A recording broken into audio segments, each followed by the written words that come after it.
హల్లెలూయా హల్లెలూయా. దేవునికి స్తోత్రం. అంశం ఏంటంటే జారత్వం మహా ప్రమాదకరం.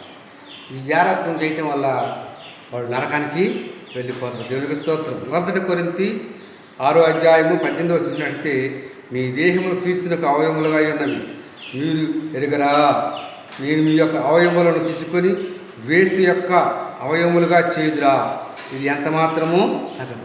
మీ అవయవాలు పట్టుకొని వేసి ఇంటికి వెళ్ళినట్లయితే ఈ దేహమంతా కూడా అవయవాలన్నీ కూడా మరణమైపోయినట్టుగా మనం చూస్తున్నాం. మత్తయి సువార్త 5:22, 27, 28 చూసినట్టయితే, వ్యభిచారము చేయవద్దన్నమాట మీరు విన్నారు కదా.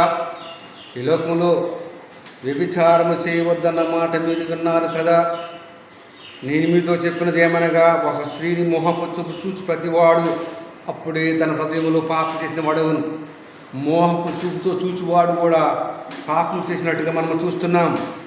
లోకంలో ఉన్నది అంతయు శరీరాశ, నేత్రాశ, జీవపటము ఇవే కదా అంటున్నాడు. దేవునికి స్తోత్రం. లోకంలో ఉన్నది ఏంటంటే శరీరాశ, నేత్రాశ, జీవపటము. చూసిందల్లా కావాలంటారు.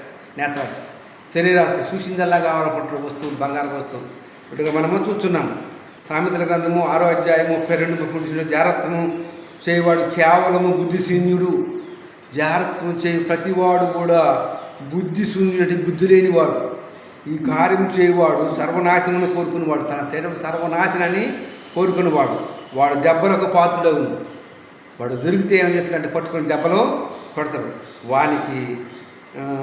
వాని కలుగు అపకీర్తి ఎన్నటికీ పోదు. వాడికి కలిగిన అపకీర్తి ఎన్నటికీ పోదన్నట్టుగా చూస్తున్నాం. వాడు చనిపోయే అంతవరకు కూడా అపకీర్తి అలాగనే ఉంటుంది. జారస్త్రీ మార్గము తట్టు మనసు, నీ మనసును తప్పి అది నడుచు త్రోవలోకి పోకము. జారస్త్రీ యొక్క ఇంటికి నువ్వు వెళ్ళినట్టయితే అదేం చేసిందంటే పోకము. అది గాయపరుచును, అనేకులను చంపి లెక్కలేనంత మంది హతమైనట్టుగా చూస్తున్నాం. దేవునికి స్తోత్రం. చూడండి, ఈ జారత్వం చేసే స్త్రీ ఏం చేసిందంటే, భర్త ఉన్నాడు, కుమారుడు ఉన్నాడు. ఇతడు ఏమేం చేసిందంటే జారత్వం చేయటం మొదలుపెట్టింది, పాపము చేయటం మొదలుపెట్టింది. కనుక రోజు జరిగిపోతుంది. అలా ఒక రోజున జరుగుతూ ఉండగా ఏమైందంటే, ఆ కుమారుడు బడికి వెళ్తూ ఉన్నప్పుడు చేసేది. ఒకరోజు ఆ కుమారుడు ఎందుకనో ఇంటికి తిరిగి వచ్చేటప్పటికి వీరిద్దరూ కూడా ఆ మంచం మీద ఉండగా చూశారు. కుమారుడు చూసిందని ఆ కుమారుడిని చంపేసింది. దేవునికి స్తోత్రం. చూసారా, జారత్వం వల్ల తన కుమారుడిని చంపి మూట కట్టి ఆ యొక్క ఊరి చివర పడివేసినట్టుగా చూస్తున్నాం. దేవునికి స్తోత్రం. చూసారా, అది చంపింది ఉట్టిగా పోయిందా?